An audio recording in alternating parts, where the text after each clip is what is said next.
الفل عليكم، يا رب كده يبقى يوم جديد في اول اسبوع يعني جديد، وربنا كده يعيننا واستعنا على الشقة بالله عشان نرجع بقى نشوف اشغالنا وصفحة جديدة. يلا بقى نبتدي صفحة جديدة وربنا يعيننا على اللي جاي ان شاء الله. معاكم نيفين محمود النهارده. محمد سويلم في اجازة لان هو يعني واضح ان هو عي جامد، وواضح ان انا اللي عديته، فربنا يستر ما عنديش اي افراد تانية اضافية. المهم خليكم معايا لغاية الساعة 6. النهارده يوم بالمصري، فانتوا طبعا حافظين برنامجنا. اول ساعة بنتكلم على شخصية مصرية، وطبعا مصرية جدا واصيلة جدا، ويعني نجم في السماء هنتكلم عنه النهارده. والساعة الثانية هنتكلم على مكان برضو حلو جدا في مصر. انا عن نفسي زرته وكنت محظوظة جدا ان انا رحت المكان ده، ويعني اتمنى ان انا اقدر اروحه تاني. المهم خليكم معايا الساعتين اللي جايين، ويلا بقى نسمع الاغاني على كبير. اي اغنية عايزين تسمعوها ابعتولي على 192.7، بس الاهم كمان تبعتولي على 192.7 اخبار الشوارع ايه. انا لما ارجع هقول لكم على اخبار المرور، بس انتوا ابعتولي بالتفصيل لو في شارع معين انتوا عالقين فيه يا ايها المصريين، ابعتولي حالا. مبدئيا كده في SMS على 192.7 بتقول الطريق انا يا نيفو عالقه ما بين صلاح سالم ونفق الازهر، واقف تماما، حاجه صعبه جدا، وبس الطريق المقابل فيه سهوله مروريه، يا بختهم. دي هبه سرور، فهبه بتقر على الناس اللي راجعين في الناحيه الثانيه ما بين صلاح سالم ونفق الازهر. معلش ان شاء الله ربنا يفرجها عندك كمان يا هبه، بنشكرك جدا. طيب في جوزيف تيتو لكوبري حرفيين اوكي حرفيين بلوكت، يعني واقف تماما من نزلة كوبري المطار. ده رقم اخره 066. بشكرك جدا او بشكرك جدا. جانات بعت اسمها بس في مسج. ماشي، مساء الفل يا جانات. طيب تعالوا بقى نشوف بالتفصيل اخبار الطرق دلوقتي ايه في القاهرة. طبعا كوبري 6 اكتوبر اتجاه مدينة نصر من المهندسين للتحرير ولمدينة نصر كويس طول الطريق، والعكس اتجاه المهندسين من مدينة نصر للتحرير مش بطال وتمام للمهندسين. الاوتوستراد اتجاه المطار من حلوان للمعادي وللمقطم تمام ومعقول لعباس العقاد والمطار، اما العكس من المطار لعباس العقاد وللمقطم زحمه ومكمل تمام للمعادي وحلوان. اما بقى المحور فمن الشيخ زايد للدائري تمام بس زحمه لميدان لبنان، والعكس من ميدان لبنان للدائري وللشيخ زايد تمام طول الطريق. صلاح سالم بقى اتجاه المطار من المعادي للقلعه معقول وزحمه لكوبري اكتوبر وللمطار، والعكس من المطار لكوبري اكتوبر مش بطال وكويس للقلعه والمعادي. اما بقى الطريق الصحراوي فاتجاه البوابات من ميدان الرمايه لحازم حسن والمحور والبوابات زي الفل طول الطريق، اما العكس من البوابات للمحور معقول وزحمه لحازم حسن ومش بطال لميدان الرمايه. هي مالها النشرة طولت كده ليه؟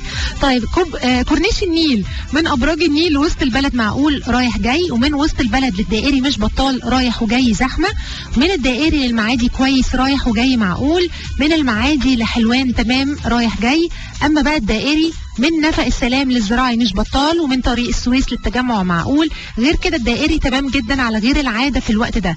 كوبري 15 مايو مش بطال في اتجاه وسط البلد والعكس زحمه جدا للمهندسين، اما محور صفت اللبن زي الفل في الاتجاهين. طريق السويس تمام اتجاه مصر الجديده والعكس زحمه جدا لمدينتي. جسر السويس معقول رايح جاي، اما نفق السلام نفق الازهر انا اسفه اخيرا تمام لصلاح سالم والعكس معقول لوسط البلد. طيب انا دلوقتي بقى عايزاكم تتجاوبوا معايا على 192.7. مبدئيا تقولوا لي الاغاني اللي عايزين تسمعوها النهارده طول الساعتين. تاني حاجه عايزاكم تخمنوا معايا يا ترى مين هو النجم اللي في السماء اللي هنتكلم عنه الساعه الاولى من البرنامج، خصوصا ان لا بلاش انا كده هسهلها ولا ايه. طيب يعني احنا كده افتقدناه بقالنا سنه، يا ترى هو مين؟ تالي موضوع بقى سهل قوي. ابعتولي بقى على 192.7 او كلموني على طول على 38 35 962. والناس اللي معايا على الفان بيج يصحصحوا كده، وطبعا البيج هي انسى الطريق مع كي ديتا بالعربي وفرانكو اراب. يلا فاصل وهنرجع نشوف مين هو النجم اللي هنتكلم عنه النهارده والاغاني اللي هتسمعوها.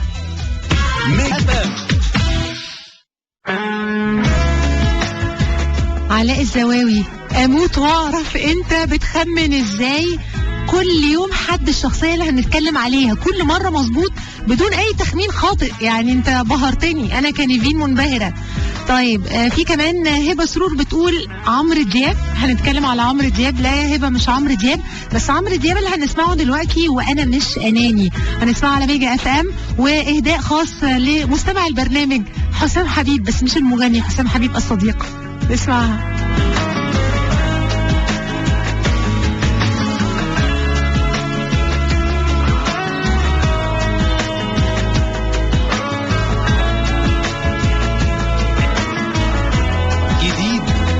ميجا اف ام، عمرو دياب، انا مش اناني، انا مش اناني، فيلم وانسى الطريق مع تي داتا على ميجا اف ام. اكيد الاغنيه اللي سمعناها لعمرو دياب دلوقتي كانت جامده جدا في الجون الحقيقه. طيب عايزه بقى ايه امسي مبدئيا على كل اصحابنا اجمد فانز على الفان بيج بتاعتنا، وهي انسى الطريق مع تي داتا بالعربي بفرانكو اراب. محمد عثمان مساء الفل عليك. وعلى فكره يعني احنا بنلعب اغاني عربي بس يعني فطبعا صعب جدا ان احنا نلعب اغنيه انجلش. يا محمد انت مش عارف التيتا ولا ايه؟ غريبه يعني ان انت متابع البرنامج كل يوم ومش واخد بالك ان احنا بنلعب اغاني عربي بس. فالاغنيه طبعا اكيد يعني مش قصدنا، بس ما نقدرش نلعب اغنيه انجلش. بس بنشكرك جدا ان انت دايما متابع معانا. بوسي حسن بتقول الف سلامه يا سويلم، ان شاء الله الوحشين وانت لا. يعني ان شاء الله يعني سويلم يبقى موجود بكره باذن الله. وواضح ان مصر كلها عيت الاسبوع اللي فات الحقيقه، وانا كنت اول واحده يعني قدت الطريق وعديت كل الناس اللي في الاذاعه، فمعلش بقى يعني لو جت فيك يا سويرة ما انا اسفه والله. احمد شاهين مساء الفل عليك. هحاول اشوف الاغنيه اللي انت طلبتها وحاضر اكيد يعني هلعب اغنيه لمصر. اغاني لمصر كتيره جدا. مبدئيا الاغنيه اللي جايه يعني اخترتها لفيروز، بس طبعا من اغاني سيد درويش، فاغاني مصريه جدا. بوسي حسن مساء الفل عليكي، ومحمد فريد وايناس طبعا، واحمد حسن لسه اكيد هيظهروا دلوقتي. طيب في كمان مسج برضو عايزين نقول لكم عليه على 192.7. مسج من ساره بتقول الكيلو 4.5 بشع، ما بيتحركش من مصر الجديده للتجمع بقالي ساعه ونص عشان اتحرك 5 كيلو بس. والله يا ساره انا اسفه جدا ليكي، بس يعني خليكي بقى معانا واحنا يعني هنسيكي طريق ان شاء الله دلوقتي. طيب طبعا انا كنت سألتكم على الشخصية المصرية اللي هنتكلم عليها دلوقتي لمدة الساعة الاولى من البرنامج. علاء الزواوي كالعادة هو على طول بيسبق، وهو اللي خمن الشخصية المصرية اللي هنتكلم عليها النهاردة. وهو زي ما قلت لكم نجم كبير في السماء، نجم صعب ان هو يتكرر. احنا في مصر عندنا يعني فنانين ومبتكرين ومبدعين وناس كتيرة جدا جدا جدا، سواء كنا يعني عارفين اساميهم او لسه هنكتشف اساميهم، لكن في ناس بيبقى صعب ان احنا يعني او يتكرروا يعني في التاريخ عامة. النهارده هنتكلم على شخصية مصرية من اصغر شعر كده في دماغه لغاية اخر خلية في جسمه كلها. هنتكلم النهاردة على احمد فؤاد نجم. احمد فؤاد نجم الشاعر المصري اللي تخيلوا ان عدى سنة بسرعة جدا على وفاته. انا ما كنتش متخيلة ان عدت السنة كده بسرعة. واحنا الحقيقة كنا محظوظين هنا في ميجا اف ام ان احنا كنا اخر ناس استضفناه على الهوا، كان في رمضان مش اللي فات، اللي قبله، كان قبل وفاته على طول يعني. وده كان فعلا اخر لقاء لي، كنت انا وسام وجدي، وكنت مبسوطه قوي ان احنا قاعدين بنسمع منه يعني عن مسيرته وعن رؤيته لمصر. لكن الراجل ده من اول ما اتولد لغايه ما مات وهو مؤمن بالبلد دي ومؤمن بشعبها، مؤمن بكل واحد فيكم، كل واحد سامعنا دلوقتي وكل واحد هيتولد على ارض البلد دي. كان الشاعر والانسان والمصري جدا احمد فؤاد نجم مؤمن بيه. فخلينا كده يعني واثقين قوي من نفسنا ومن بلدنا ومن مستقبلنا ان شاء الله. هرجع اقول لكم على احمد فؤاد نجم بالتفصيل، يستحق مننا مش بس ساعة كالعادة. كل مصري عمل لمصر كتير جدا، يستحق اكتر من 100 مليون ساعة. هنسمع زوروني كل سنة مرة وهنرجع نبتدي البرنامج. والنهاردة احمد فؤاد نجم هو اللي معانا. ايوه النهارده بنتكلم على الفجومي. يعني يوم 3 ديسمبر كمان 3 ايام بالظبط هتعدي سنة على وفاة الشاعر والنجم الكبير احمد فؤاد نجم الفجومي. احنا النهارده هنقول لكم على شويه من مسيرته، لكن الراجل ده كانت حياته كلها مليانه اسرار ومليانه كفاح. فهنسمع شويه يعني، او انا هقول لكم شويه من تاريخ الشاعر الكبير قوي الفجومي احمد فؤاد نجم. احمد فؤاد نجم اتولد يوم 23 مايو سنه 1929 في قريه كفر ابو نجم بمدينه ابو حماد بمحافظه الشرقيه. طبعا هو واحد من اهم شعراء العاميه في مصر، وفعلا من الناس اللي كانت بتكتب كلمه يقوم ليها او تقوم لها البلد كلها. الشعب كله كان بيتأثر بأي كلمة بيكتبها أحمد فؤاد نجم. طبعا هو اسم كبير جدا في الفن والشعر العربي كمان، مش بس المصري. طبعا كان لقبه الفجومي. احمد فؤاد نجم ارتبط اسمه فترة كبيرة جدا مع الشيخ امام، وكانوا هما الاثنين مثلوا زي دواتو كده يعني، اشعار نجم مع غنى الشيخ امام عشان يعبروا هما الاثنين مع بعض عن روح الاحتجاج الجماهيري اللي بدأ بعد نكسة 67. لكن بداية بقى احمد فؤاد نجم ابتدى في وسط عيلة كانت بتتكون من 17 ابن، بس اتوفى منهم كتير وما بقاش منهم غير 5 والسادس فقدته كمان الأسرة. أحمد فؤاد نجم دخل بعد كده كتاب القرية زي طبعا عادة المصريين البسطة في القرى في الوقت ده، والله أعلم دلوقتي كمان يعني ممكن يكون لسه لغاية دلوقتي فيه يعني كتاب في قرى مصر اللي ممكن ما نكونش بنسمع عنهم اصلا.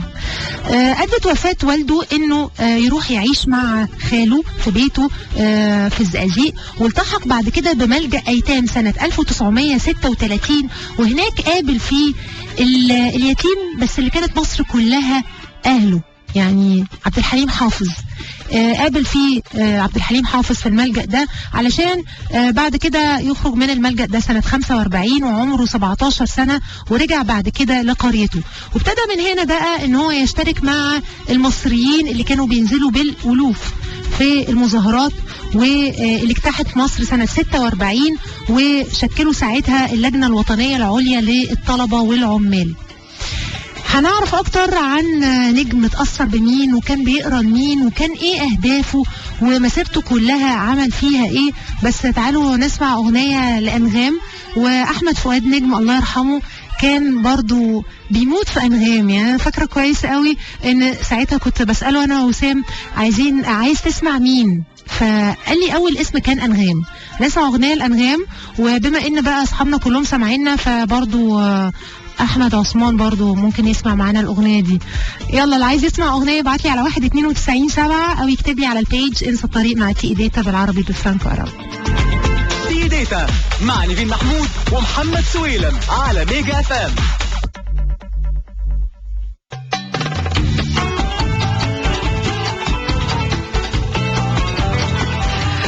طبعا انا عايزاكم تبعتوا لي كمان على 192.7 يا ترى اكتر حاجه اثرت فيكم في حياه احمد فؤاد نجم كانت ايه، او اكتر قصيده كنتوا بتحبوها له، او اغنيه حتى طبعا اتالفت من اشعاره. يا ريت تبعتوا لي على 192.7. وطبعا عندكم الفان بيج انتوا عارفين وهي انسى الطريق مع تي داتا بالعربي بفرانكو عرب. دكتور دهب مساء الفل عليك، بيقول سلامه لسويلم، يا ريت نسمع احمد سعد في الاغنيه الصعيدي لاشعار احمد فؤاد نجم مش فاكر اسمها الله يرحمه. حاضر يا دكتور دهب. طبعا انا فاكره الاغنيه شويه، كانت اغنيه عارف فيها مراره تالي طبعا، مش فاكره اسمها برضو بالظبط، بس هدور عليها وهشوف كده لو هنحاول يعني ايه نخفف المود شويه، بس يعني ربنا يسهل. واشكرك جدا على المسج. طيب في كمان دودو بيقول انا عايزه اسمع يا حمام محمد منير وانا في ميدان لبنان والطريق مش وحش قوي، يعني ماشي نص نص. طب الحمد لله يا رب كل الطرق كمان تبقى كده. طيب في مسج كمان بتقول ماسوره ميه ضربت عند الكيلو 4.5 موقفه طريق السويس على الناحيتين، انا واقف ساعتين والناس بدات تنام. ده عبد المنعم. لا بقول لكم ايه، صحصحوا كده، مش عايزين ننام واحنا سايقين، ده لسه الساعه يعني 5 الا ربع، لسه بدري. وفعلا واضح ان الطريق 4.5 ده واضح ان فيه يعني عكوسات كبيره جدا، فربنا يعني ايه يفكها من عنده. طيب في مسج كمان دي ايناس نانو، مساء الفل عليك يا ايناس، واضح الناس معانا على التليفون. طيب ماشي جميل، ابعتوا لي برضو ما تنسوش على 192.7 الاغاني اللي عايزين تسمعوها النهارده.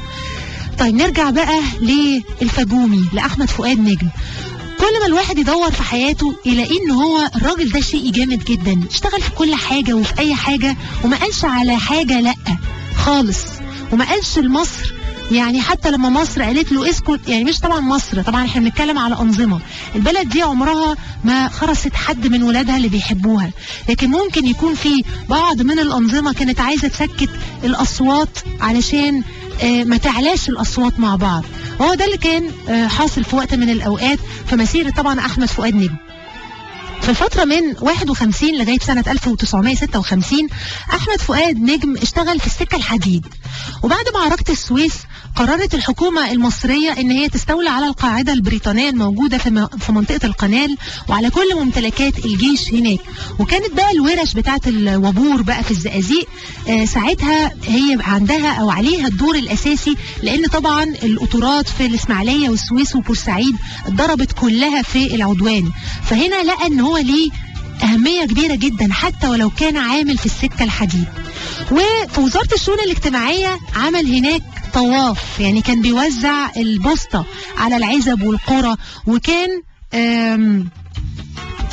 كان بيقول ساعتها يعني ان هو كان بيكتشف الواقع تاني بعد ما كان داخل في كل قرية من قرى مصر، شاف اهلها وشاف البلد على حقيقتها وفي اعماقها.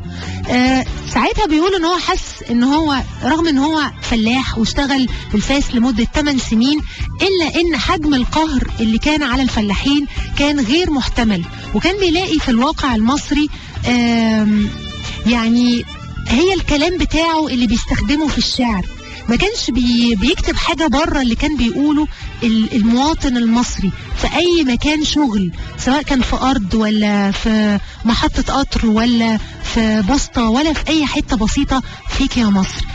طبعا كان لامس قد ايه كان في تناقض طبقي كبير جدا، وبرضه ما منعش ان هو اشتغل في احد المعسكرات الانجليزية وساعد الفدائيين في عملياتهم. وبعد ما اتلغت المعاهدة المصرية الانجليزية دعت الحركة الوطنية العاملين كلهم بالمعسكرات الانجليزية، فراح طبعا سابها على طول واستجاب نجم للدعوة وعينته في قومة الوفد كعامل بورش النقل الميكانيكي. لسه هنكتشف اكتر واكتر عن حياة احمد فؤاد نجم الفجومي اللي سابنا وما سابناش، لان ما فيش حد يعني بيسيب بصمة في تاريخ مصر وعمره بيرحل عن عالمنا. هنسمع منير وعمر الهوى، هنرجع نكمل معاكم وانسى الطريق مع تي ديتا على ميجا اف ام.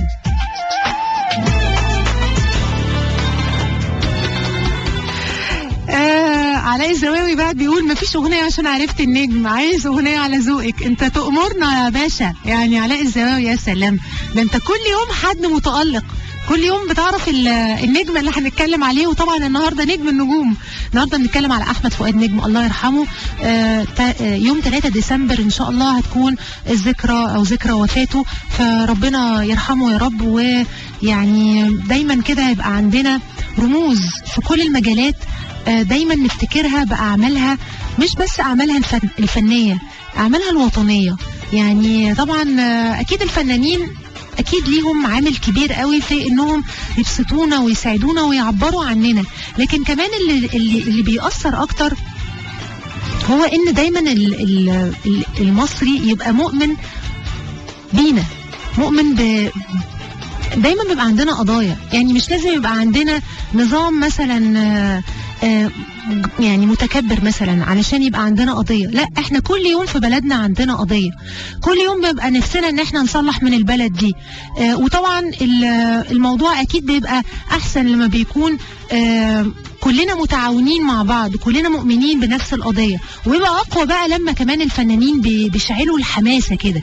ولما بيكون حد عندنا زي احمد فؤاد نجم كان دايما مؤمن بمصر، كان دايما بيكتب وبيشجعنا كلنا على اننا يعني نسعى لتحقيق الهدف ده، وهو حرية مصر، وكل يوم تبقى في حال احسن من اليوم اللي قبله، ولو حتى على حساب نفسه، حتى على رقبته.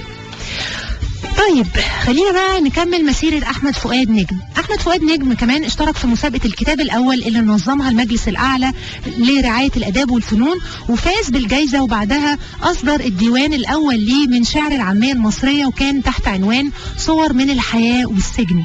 كمان اتعين موظف بمنظمه تضامن الشعوب الاسيويه الافريقيه، واصبح واحد من اهم شعراء الاذاعه المصريه، وساعتها كان عايش في اوضه على سطح واحد من البيوت في حي بولاق الدكرور. وبعد كده تعرف على الشيخ إمام في حارة حوش آدم، عشان يقرر ان هو يسكنوا مع بعض، ومن ساعتها يرتبطوا لغاية زي ما قلنا بقوا ثنائي معروف جدا، واصبحت الحارة نفسها هي ملتقى للمثقفين. نجحوا هما الاثنين طبعا، احمد فؤاد نجم الفجومي والشيخ إمام، في انهم يثيروا الشعب ويحفزوا هممه ضد الاستعمار ساعتها في وقتها، وبعدين ضد الديكتاتورية الحاكمة، وبعدين ضد بقى يعني غياب الوعي الشعبي. دي قضية في حد ذاتها، لما تلاقي الشعب المصري او تلاقي ولاد بلدك يعني عايشين بس مغيبين، دي لوحدها قضية تاخد سنين علشان توعي الشعب ده، تقول له هو مين، وتقول له هو يقدر يعمل ايه، وتقول له علامه فين ونوره فين، مش بس حكاية تعليم فعلا، لكن فكره يجيبه منين ويعني ويتقدم ازاي. دي كلها قضية من اهم القضايا اللي كان مؤمن بيها احمد فؤاد نجم. طيب هنسمع اخر اغنية لوائل كفوري، وبعد كده نشوف علاء الزواوي نفكر له في اغنية برضو جامدة. على ميجا اف ام.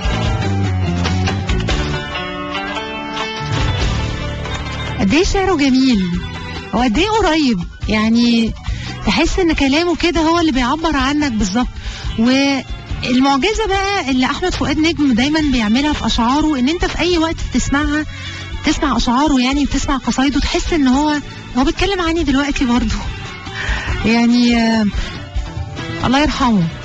طيب احنا بنشكر طبعا كل الناس اللي بتبعت لنا على 19297. سعيد اخر نمرته 301، بنشكرك جدا يا سعيد، ميرسي جدا جدا جدا.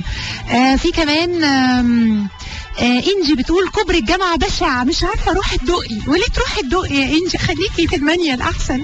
واضح ان الطرق النهارده مش عاطفيه خالص، ربنا معاكم. في كمان طريق الرمايه وانتي رايحه الهضبه ما بيتحركش، دي نادين، معلش يعني كلنا لها، انا شويه وهحصلكم برضو في الطرق. طيب في كمان مسج من ماهر عصافره، مساء الفل يا ماهر. بيقول نفسي اسمع اي حاجه لهيثم نبيل. حاضر هحاول الحق والله.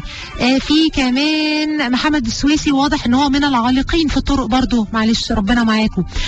طبعا احمد حسن، بشكرك جدا على المجهود اللي انت عامله على الفان بيج، نزل لنا حلقه الفجومي معانا وسام وجدي من اكتر من سنه، يعني طبعا الله يرحمه قبل ما يتوفى.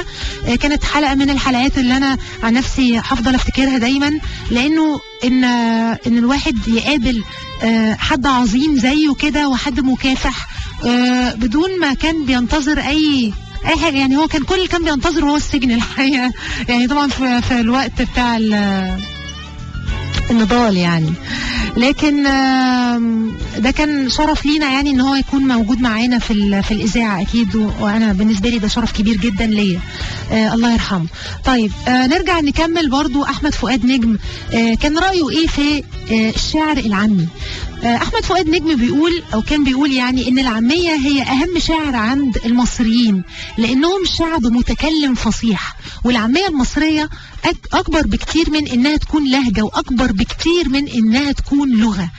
العاميه المصريه هي روح، وهي من وجهه نظر احمد فؤاد نجم اهم انجاز حضاري للشعب المصري. احمد فؤاد نجم طبعا كانت موهبته ملهاش حصر، الف كتير جدا من الاغاني اللي بتعبر كلها عن رفضه للظلم وحبه العميق لمصر، واستيعابه الكامل للواقع الصعب اللي المصريين كانوا عايشين فيه.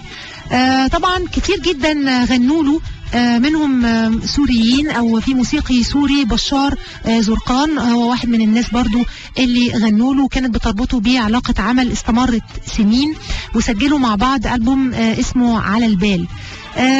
طبعا احمد فؤاد نجم اتجوز اكتر من مره وليه 3 بنات هم عفاف ونواره وزينب. طبعا هو حصل كمان على المركز الاول في استفتاء وكاله انباء الشعر العربي، وتم انتاج فيلم بيحكي سيرته كان طبعا اسمه الفجومي، وده مأخوذ عن مذكراته الشخصيه يعني. اتوفى زي ما قلت يوم 3 ديسمبر سنه 2013، كان عمره 84 سنه، وتم تشييع جثمانه من مسجد الحسين. سنة 2007 اختارته المجموعة العربية في صندوق مكافحة الفقر التابع للأمم المتحدة كسفير للفقراء، وسنة 2013 فاز بجائزة من هولندا، وهي من أرقى الجوائز في العالم، ولكن يعني اتوفى قبل ما يستلمها بكام يوم. حصل كمان على المركز الأول في استفتاء وكالة أنباء الشعر العربي، وفي 19 ديسمبر سنة 2013 وبعد وفاته يعني حصل على وسام العلوم والفنون من الطبقة الأولى. طبعا احمد فؤاد نجم يعني اكبر بكتير قوي من ان احنا نتكلم عنه في ساعة، كلام عنه ممكن ياخد كتير جدا، لكن اشعاره ما بخلش عننا يعني في ان هو يكتب عننا ويكتب عن بلدنا، وان هو يفضل يحبها لغاية اخر يوم في عمره. هنسمع اغنية برضو تانية، هي كانت تتر مقدمة لمسلسل زيزينيا، وطبعا من اشعار احمد فؤاد على ميجا اف ام. والله انتوا احلى ناس، وبجد بتنورونا دايما على الفان بيج. يعني انا كتبت مين معانا النهارده سالفل عليكم، لقيت كميه كومنتس، فيعني احب ان انا اشكر كل الناس اللي دايما موجوده معانا واللي ردوا كمان. عيد علي مساء الفل، وسهيمه الزملكاوي مساء الفل عليك. احمد ميدو الفراشه الملونه يا سلام، ايه كوين سمارت، احمد الشريف، سمير البهاري غالبا، بوسي حسن، عبد الرحمن محمود، محمد علام، رامي محمود، سامي كده يا رامي زعلتني اخس عليك. في كمان في سويلم برضو الهاوي، احمد يونس، احمد شاهين، مساء الفل عليكم. ويعني انا بوصل لكم كمان شكر سويلم بما انه عيان النهارده، بس بكره ان شاء الله اكيد هيكون موجود معانا.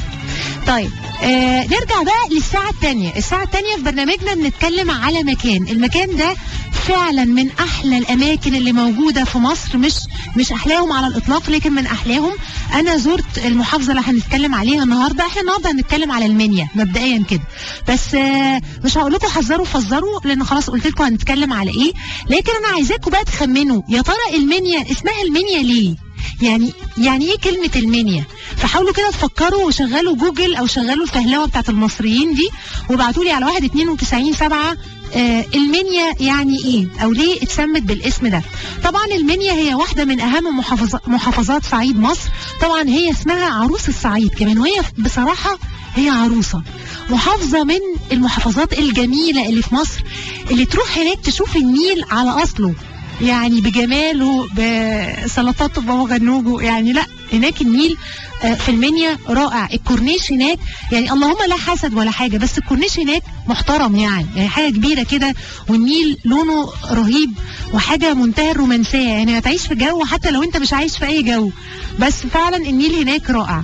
طبعا كمان المنيا بتشتهر بآثار، كمية آثار يعني مميزة جدا كمان هناك، آثار فريدة من نوعها، فيها جامعة كبيرة، فيها 15 كلية زي ما قلنا، هي عروس الصعيد الجميلة. بتمتد بطول نهر النيل على مسافة 135 كيلو تقريبا، ومساحة محافظة المنيا هي 32279 كيلو متر مربع، وعدد سكانها تقريبا وصل ل 4 مليون نسمة. يا ترى المنيا اسمها المنيا ليه؟ هو ده اللي انا عايزاكم بقى تفكروا معايا وتبعتوا لي على 19297. وطبعا الغاليين وصوني على اغنيه نعملها اهداء لسويلم، وطبعا تكون اغنيه لبناني وشهيصه على كبير، فطبعا قلبي رق للاغنيه دي. جمهوريه قلبي هنسمعها دلوقتي لمحمد اسكندر على ميجا اف ام، واللي جاي تامر عاشور والله انا انتوا اللي طلبتوا. يا ترى المنيا اسمها المنيا ليه؟ ابعتوا لي على 19297.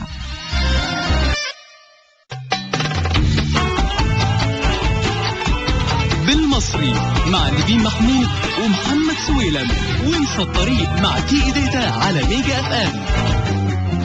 والنبي كام واحده في مصر نفسها تسمع الكلمتين الحلوين دول؟ حد يقول لها انت رئيسه جمهوريه قلبي يعني، وتقعدي في البيت وما عندناش بنات تتوظف يعني. احنا ما زلنا ننزل نشتغل، انما ننزل نشتغل ومحدش يقدر ومحدش يراعي ومحدش يشكر ومحدش يقول انت تعبتي. طبعا انتوا عارفين احنا عندنا يعني عندنا كل حاجه وعكسها. ما علينا، مش قصتنا دلوقتي. احنا قصتنا النهارده او دلوقتي في الساعه الثانيه هي المنيا. يا ترى المنيا ليه اتسمت المنيا؟ ما حدش رد عليا على فكره. هل السؤال صعب ولا السؤال يعني ما حدش عارفه ولا ايه؟ مش عارفه، مع انكم في العادي كنتوا بتدخلوا على جوجل والاقي الاجابه جاهزه في ثواني. بس واضح ان في كمان ازمه مروريه شديده بتعانوا منها دلوقتي، لان جات لي مسج هقول لكم عليها. الحقيقه كنت هعيط يعني بسببها. ثواني بس اوصل ساره بتقول انا بس حبيت اقول لكم اني من اخر مسج بعتها لسه واقفه في مكاني. ربنا معاك يا ساره، والله انت ساعدتي عليا جدا، بس يعني عندي امل كبير ان انا اكون مهونه عليكي الطريق دلوقتي، فبليز قولي ارجوك يعني. طيب احمد يونس كمان واحمد محمد وساره محمود منورنا على الفان بيج، ومحمد غنام كمان مساء الفل عليك. نرجع بقى لموضوعنا. انا مش هقول برضو المنيا اتسمت المنيا ليه غلاسه لغايه ما حد يعبرني ويقول لي الاسم، يا ترى الاسم جاي منين؟ طيب خلينا نقول مبدئيا عيد المنيا القومي. عيد المنيا القومي هو يوم 18 مارس بمناسبة انتفاضة او يعني انتفاضة الشعباء ثواني. واضح ان هو كان في هناك ملاوي ودير مواس، وكانوا منتظرين قطر يجي من الجنوب علشان يحمل مفتش السجون الانجليزي، فحرقوا القطر باللي فيه، واصبح اليوم ده من ساعتها عيد قومي للمنيا اللي هو يوم 18 مارس. المحافظة إداريا بتنقسم ل9 مراكز إدارية بتضم 9 مدن و57 وحدة محلية و346 قرية و1429 عزبة ونجع، بالإضافة لمدينة المنيا الجديدة. المنيا يعني محافظة كبيرة وفيها 346 قرية و1429 عزبة ونجع، يعني ده عدد كبير. بس أعتقد كمان إن المنيا متقسمة ل يعني مساحات صغيرة، يعني القرى زي ما قلنا والنجوع اللي فيها صغيرة، فده اللي بيخلي العدد فيها كبير. طبعا محافظة المنيا كمان من المحافظات الصناعية بمصر، فيها مصانع اسمنت ابيض واسود بصملوط، وفي محاجر الحديد والصلب، ومحاجر للرمال، ومحاجر الرخام، ومحاجر الحجر الجيري، وفي محطات لتعبئة الغاز الطبيعي، ومصانع للمياه الغازية بمركز صملوط برضو، ومصانع للزيوت، ومحالج للأقطان، ومحطات تعبئة الغاز الطبيعي، ومصانع المياه الغازية بمركز المنيا. لكن كمان من الحاجات اللي انا شفتها هناك يعني عملي في المنيا هو العسل الاسود. العسل الاسود هناك بيتعمل شفته مانيوال، يعني بيتعمل هناك في المنيا. اولا انت بتدخل يعني غير انك طبعا بتلزق طبعا من كتر ما العسل جميل، وطبعا كل الحشرات بتنضم ليك لانها بتعتبرك جزء من العسل اللي بيتعمل جوه، لكن ريحة العسل وطعمه حاجة تفوق الخيال. فيعني المنيا كمان حبيت اضيف يعني انها في عسل اسود. طب ما تيجوا نكمل جو العسل الاسود وجو اللبناني اللي احنا فيه ده، ونسمع جو اشقر كدابي. يلا بقى لبناني على كبير، علشان ايه احنا سويلة نستعيد روحه معانا دلوقتي. والله ابدا ما تنطق كلمة الا ونسمعها، راجل عمل مجهود. 1-2-97-7-38-356-962. انسى طريق مع تي ديت على ميجا اف ام. سلمت علي بس عيونك عتبان. بيقول الإجابة طويلة قوي، فلو ينفع تكلميني. لسه شايفة المسج حالا يا صدقي، بس بشكرك جدا على المجهود. أما بالنسبة لمواليد وأعلام المنيا، فأخيرا الحمد لله في منكم كتير جدا عارفها. ميدو بيقول مكرم المنياوي. اوكي. احمد صدقي بيقول ايوه بقى كده ميرفت امين. فعلا ميرفت امين واحده من الفنانين او الفنانات يعني طبعا اللي اتولدوا في المنيا. في كمان هقول لكم مين برضو من الاس ام اس. كريم سوان بيقول انا ما اتولدتش في المنيا، ما تعمليش حسابي معاكي في عظماء النهارده. لا بشكرك يا كريم، الحقيقه متواضع جدا. مش عامله حسابك في عظماء النهارده، بس بشكرك على الاس ام اس. اخبار سقف العربيه ايه؟ يعني واضح ان انت كنت في البيت. طيب دينا الزلائي غالبا رقمها 604 بتقول من مواليد المنيا الفنان عمار الشراعي، وده حقيقي يا دينا، برافو عليكي. فعلا عمار الشراعي من الفنانين برضو الله يرحمه، يعني من مواليد المنيا. في كمان مسج ايه كان في حد بعت لنا حكيم، وفعلا انا ما كنتش واخده بالي، بس فعلا الفنان الشعبي حكيم هو من مواليد المنيا.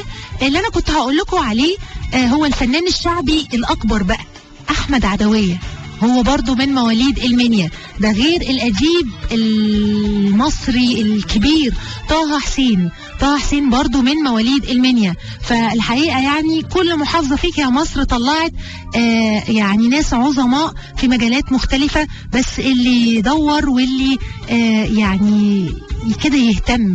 وهي دي الفكرة الحقيقة، ان احنا كل يوم حد بنحاول ان احنا يعني بنحاول على قد ما نقدر نهتم بكل اللي مثلوا مصر سواء داخلها او خارجها في مجالات مختلفة، وبنتكلم عنهم. بنحاول على قد ما نقدر نخصص ساعة لمكان وساعة لشخصية. والنهاردة طبعا كنا بنتكلم على الفجومي الله يرحمه في ذكراه الاولى احمد فؤاد نجم، واتكلمنا عن المنيا. وهسيبكم بقى مع صوت المنيا الفنان الشعبي احمد عدوية، ومعايا طبعا فرقة وسط البلد. دي كانت حلقتنا النهاردة من انسى الطريق مع تي داتا. انبسطت جدا معاكم النهاردة. بكرة نتقابل تاني ان شاء الله من 4 ل 6، ويكون معانا محمد سويلم. اتمنى الحلقة تكون عجبتكم. يلا مساء الفل، باي باي.